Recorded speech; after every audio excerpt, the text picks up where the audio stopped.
Chapter 26.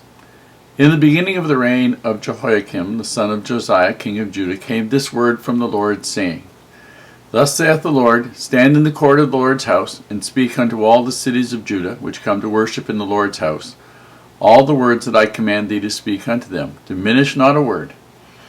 If so be they will hearken and turn every man from his evil way, that I may repent me of the evil which I propose to do unto them, because of the evil of their doings.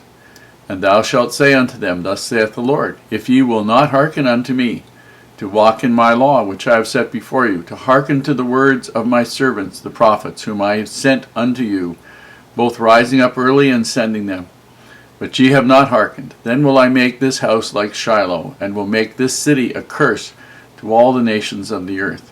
So the priests and the prophets and all the people heard Jeremiah speaking these words in the house of the Lord. Now it came to pass, when Jeremiah had made an end of speaking all that the Lord had commanded him to speak unto all the people, that the priests and the prophets and all the people took him, saying, Thou shalt surely die. Why hast thou prophesied in the name of the Lord, saying, This house shall be like Shiloh, and this city shall be desolate without an inhabitant? And all the people were gathered against Jeremiah in the house of the Lord. When the princes of Judah heard these things, then they came up from the king's house unto the house of the Lord, and sat down in the entry of the new gate of the Lord's house. Then spake the priests and the prophets unto the princes and to all the people, saying, This man is worthy to die, for he hath prophesied against this city, as ye have heard with your ears.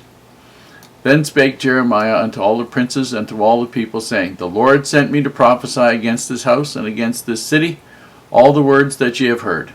Therefore now amend your ways and your doings, and obey the voice of the Lord your God, and the Lord will repent him of the evil he has pronounced against you. As for me, behold, I am in your hand. Do with me as seemeth good and meet unto you. But know ye for certain, that if ye put me to death, ye shall surely bring innocent blood upon yourselves, and upon this city, and upon the inhabitants thereof. For of a truth the Lord hath sent me unto you to speak all these words in your ears. Then said the princes and all the people unto the priests and to the prophets, This man is not worthy to die, for he hath spoken to us in the name of the Lord our God. Then rose up certain of the elders of the land, and spake unto all the assembly of the people, saying, Micah the Morasthite prophesied in the days of Hezekiah king of Judah, and spake to all the people of Judah, saying, Thus saith the Lord of hosts, Zion shall be plowed like a field, and Jerusalem shall become heaps, and the mountain of the house as the high places of a forest. Did Hezekiah king of Judah and all Judah put him at all to death? Did he not fear the Lord, and besought the Lord?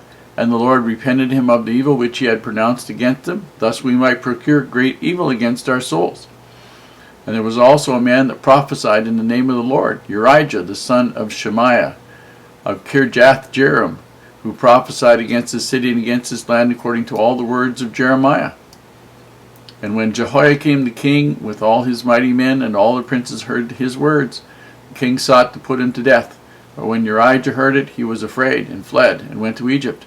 And Jehoiakim the king sent men unto Egypt, namely Elnathan the son of Achbor, and certain men with him into Egypt. And they fetched forth Urijah out of Egypt, and brought him unto Jehoiakim the king, who slew him with the sword, and cast his dead body into the graves of the common people. Nevertheless, the hand of Ahikam the son of Shaphan was with Jeremiah, that they should not give him into the hand of the people, to put him to death. About the only really challenging thing about Jeremiah is that the chapters are not in order. I have no idea why they're not arranged in the order from the very beginning of his ministry all the way through to the end, but they're not. They vary, and so one time you're dealing with one king, and then the next chapter you're dealing with the king that came before that one, and then they're around. So it gets a little confusing. There may be an order to it, but I'm not sure exactly what it is. In chapter 26 here, he talks about, the people listen to him, and then they get really upset. It said, You should surely die, you're worthy of death, because they didn't like what he said. And you notice, it said the prophets and the people and all the rest of it. You've got to remember, just because it says the word prophet, doesn't mean the person is called by God to prophesy to Israel. These people were self-appointed, and they were unrighteous, And they were sinners. They'd been condemned by the Lord as adulterers, liars, and as bad as Sodom and Gomorrah. So you have to keep this in mind. So figure the only righteous one is Jeremiah. And they recognized the problem that he said. He said basically that Jerusalem will be as Shiloh. Now, you might not remember, we covered a lot of territory. Shiloh was the first place, and it was, I think, 40, 50 miles north of Jerusalem, northwest, where the tabernacle was pitched when the children of Israel first came into the promised land. And because they were worshiping idols and they were not doing what they should, the Lord suffered that the Philistines would invade Israel, and they captured the Ark of the Covenant.